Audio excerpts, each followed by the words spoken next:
Nós estamos aqui no encontro do 247 em Brasília, aqui na UNB. E está aqui conosco Pepe Escobar, jornalista investigativo, uma pessoa que conhece muito a geopolítica, acompanhou todo o conflito do Oriente Médio, Afeganistão, e agora esteve com Lula há poucos dias. Sempre que eu falo sobre o golpe no Brasil, Pepe, eu digo, não tem como discutir o golpe no Brasil sem entender o que está acontecendo no mundo.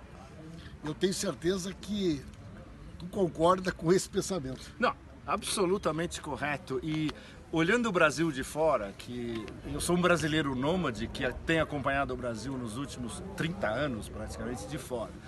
Especialmente no último ano, quando eu comecei a conversar com o 247. Na hora que eles me chamaram, eu falei, bom, eu me acrescentei uma pauta monstro na minha agenda, que já é uma demência absoluta, que é seguir especialmente os desdobramentos da Vaza Jato e como o Brasil se insere no quadro atual, que é, resumindo ao máximo, a briga entre o declínio do Império Americano contra os adversários estratégicos, que é a parceria estratégica Rússia-China, são membros dos BRICS, o Brasil também é membro dos BRICS e o Brasil está no meio dessa disputa, é o peão mais importante. Os Estados Unidos sabem que não podem perder nenhum milímetro de influência no Brasil, ao contrário, eles querem amplificar o que eles já conseguiram em 7 a 8 meses, que é transformar o Brasil numa neocolônia. E os russos e os chineses não vão deixar soltar. Os russos chineses dizem diplomaticamente, estamos esperando o Lula. É um jargão, digamos, para resumir a posição do Kremlin e de Pequim em relação ao que está acontecendo com o Brasil. Não vai haver interferência deles em política interna brasileira, claro, não é assim que eles operam, mas eles estão esperando e, claro, o interlocutor deles, que eles sabem perfeitamente, especialmente o Putin, com quem ele era interlocutor, é o Lula. O que está acontecendo agora, que eu vejo como a rearrumação do tabuleiro, que tem vários nós cegos nessa história do Intercept, do vazamento, da Vaza Jato envolvendo o Moro do Leão, que não foram explicados. E eu acho que tem uma coisa muito mais perversa por trás, que é os americanos tentando ganhar em todos os terrenos, que é uma derivação da doutrina de dominação do espectro total americano. Eles viram que o Brasil estava ganho, mas não totalmente ganho. Eles querem ter certeza 100% de que é uma neocolônia. Agora, veja bem, Pepe, há 5 anos atrás, os americanos olhavam para a América do Sul e enxergavam Cristina Kirchner na Argentina, Dilma e Lula no Brasil, Rafael Correa no Equador, Evo Morales na Bolívia, Chávez e Maduro, Lugo.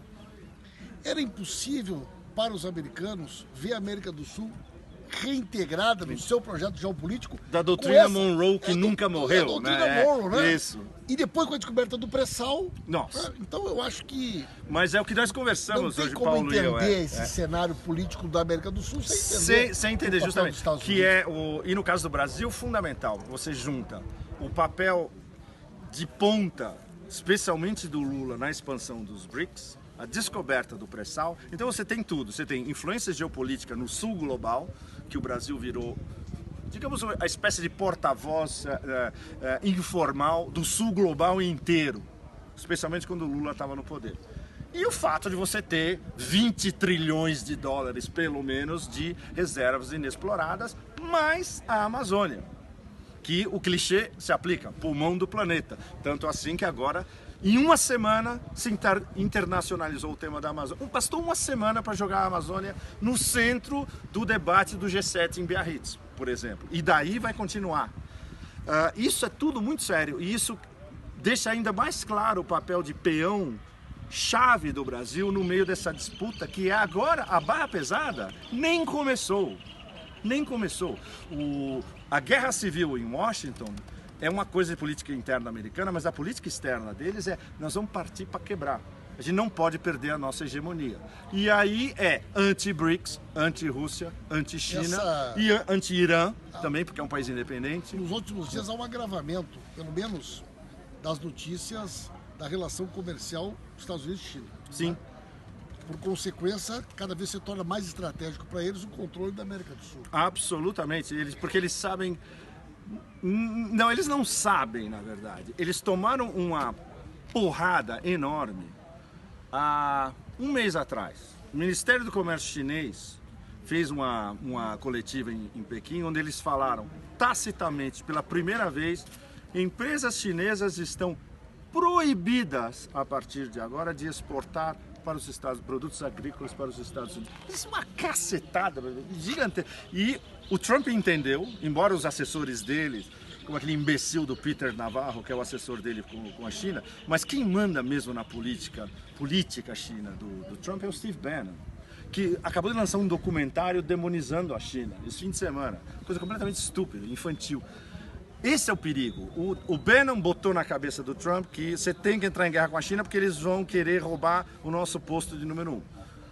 A única coisa que você consegue com o Trump é quando você joga um negócio dele que dura 5 segundos e aí ele continua processando, sabe? É só, não adianta você vir com uma análise estratégica, não é assim que funciona. Mas ele está vendo agora que a resposta dos chineses é muito mais barra pesada do que eles esperavam. Agora o Bolsonaro, com essa insistência do alinhamento ao Trump, quase criou uma confusão com o Irã há poucos dias atrás. Não, a gente teve a ponto de uma guerra quente, Paulo. É muito mais sério quase ainda, se atravessou na história do Irã. Totalmente. E coloca em risco todo o mercado brasileiro com a China, que seria um desastre, né? Absolutamente. Para especialmente o agronegócio, que é a galinha dos ovos de ouro do Bolsonaro. Veja bem. É a Amazônia e China. Isso. A consequência disso, a Amazônia pode fechar o mercado, totalmente o mercado europeu, e a relação com os Estados Unidos comprometer a parceria com a China. Exatamente. O Brasil pode perder em todos os campos, dependendo de como isso evolui. E como eu não vou nem chamar de governo, Bolsonaro, como aquilo que está aqui instalado em Brasília. Tu estava no Brasil quando deu esse episódio do Irã? Estava fora dos navios do Irã? Imagina, eu quase fui para o Golfo Pérsico, eu vou ao Irã muito. Eu estava na Ásia. Eu estava em Hong Kong, inclusive.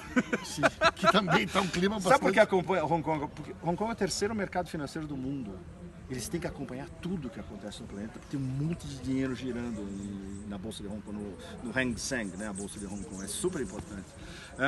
E o Irã, eu tenho muito boas relações lá. Eles me mandam um WhatsApp, eu posso perguntar coisas, mas tem um limite, por exemplo. Eu mandei um monte de perguntas para os militares, para o Revolutionary Guard, os guardas revolucionários. Aí os meus contatos falaram com os generais, eles falaram, não podemos responder porque é assunto de segurança nacional. Eles estão certos, no fundo, porque eles sabiam que eu saí num site em inglês, os americanos iam ler, iam absorver tudo aquilo, mesmo que fosse em código, e eles falaram, a gente não pode dizer, por exemplo, como a nossa margem do Golfo Pérsico está inundada de mísseis, que mísseis são, entendeu? Pepe disse que muita gente no Brasil não consegue entender a complexidade desse cenário. Tu teve com o Lula 2 dias atrás. Sim. O Lula lá, numa solitária em Curitiba, vê tudo. Há 1 ano e meio, vê tudo. Tem uma leitura muito mais clara de quem está aqui muito fora. mais clara e direta. Por exemplo, as perguntas que eu tinha... Teve com o Lula quinta-feira, gente. Pois é. As perguntas que eu tinha para o Lula mais complexas, ele respondeu da maneira Lula, que é contando histórias, muito melhor do que se fosse um ensaio analítico, entende? Uma tese. Entende? Eu fiz uma pergunta sobre guerra híbrida, que ele respondeu do jeito Lula também. E do jeito que ele delineou, ele viu exatamente...